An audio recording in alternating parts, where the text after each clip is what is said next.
महावीर जी, बहुत बहुत धन्यवाद आपका। और आपके चैनल को भी हम बधाई देते हैं कि आप नरला क्षेत्र में लोगों में बड़ी जागरूकता फैला रहे हो, उसके लिए आप बधाई के पात्र हैं।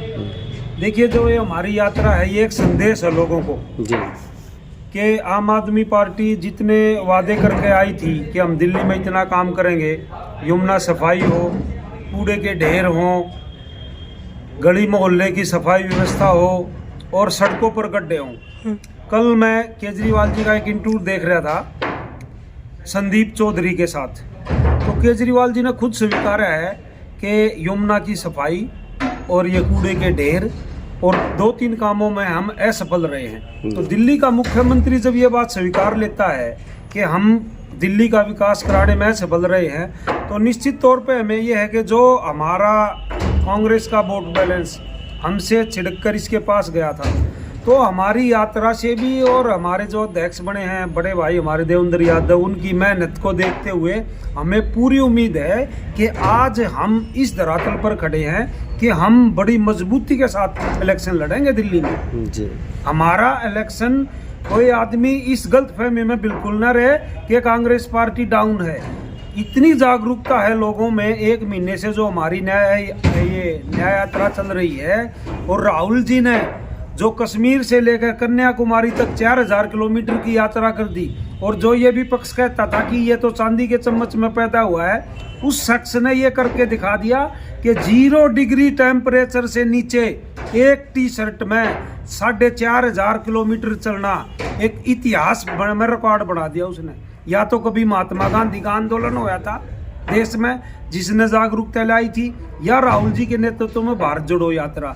मैं नूह से लेकर और लाल किले तक साथ चला हूँ जी। मैंने इतना जन सैलाब अपनी जिंदगी में कभी नहीं देखा जितना आदमी था। और राहुल जी के नेतृत्व में, देवेंद्र यादव जी के नेतृत्व में हम दिल्ली लड़ेंगे, हमारा नारा है और हम जीतेंगे। केजरीवाल अपने जितने भी इसने वादे किए थे खुद उसने स्वीकारा है कि हमारी पार्टी काम नहीं कर पाई जी जी। तो अब आप हमें बताइए कि हम किस दृष्टि से कमजोर हैं। हम हर एक दृष्टि से मजबूत हैं, मजबूती से इलेक्शन लड़ेंगे, और हर एक हमारा कार्यकर्ता देवेंद्र यादव बनकर इलेक्शन लड़ेगा, राहुल गांधी बनकर इलेक्शन लड़ेगा, मल्लिकार्जुन खड़गे बनकर इलेक्शन लड़ेगा।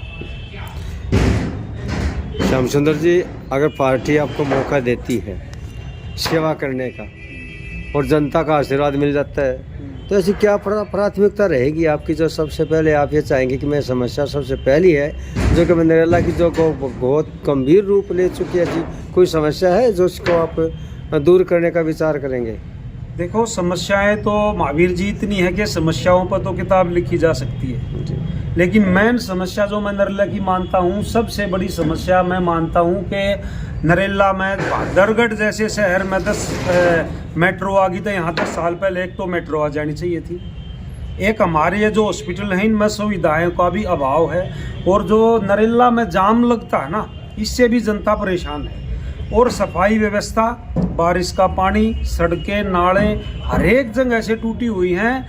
जनता तराई है, ना किसी को टाइम पर पेंशन मिल रही, ना किसी के राशन कार्ड बन रहे, और बुजुर्गों की भी पेंशन का बहुत बुरा हाल है जी। तो काम तो इतने हैं, इतने काम हैं कि आप किस किस को देखोगे, किस किस को गिनाओगे, कोई काम नहीं हुआ इनके कार्यकाल में। सिर्फ बीजेपी ने और आम आदमी पार्टी ने सिर्फ झूठे वादे किए हैं और लोगों को बलगलाया है।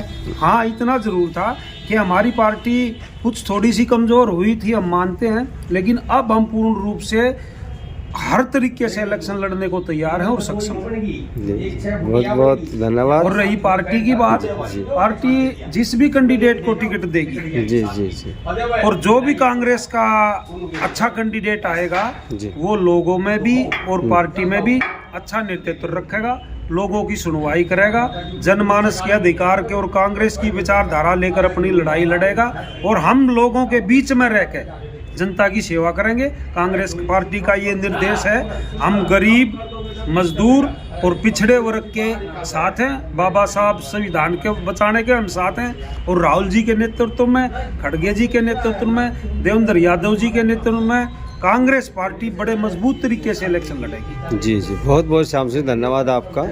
आपने जो मन के विचार व्यक्त किए और समस्याओं को अनदेखा करने पर सरकार का आरोप भी लगाया है, और ये बात सच भी है कि काम कहीं नहीं हुआ, और दिल्ली देहात का तो बहुत बुरा हाल है। बहुत बहुत धन्यवाद श्याम सुंदर। धन्यवाद।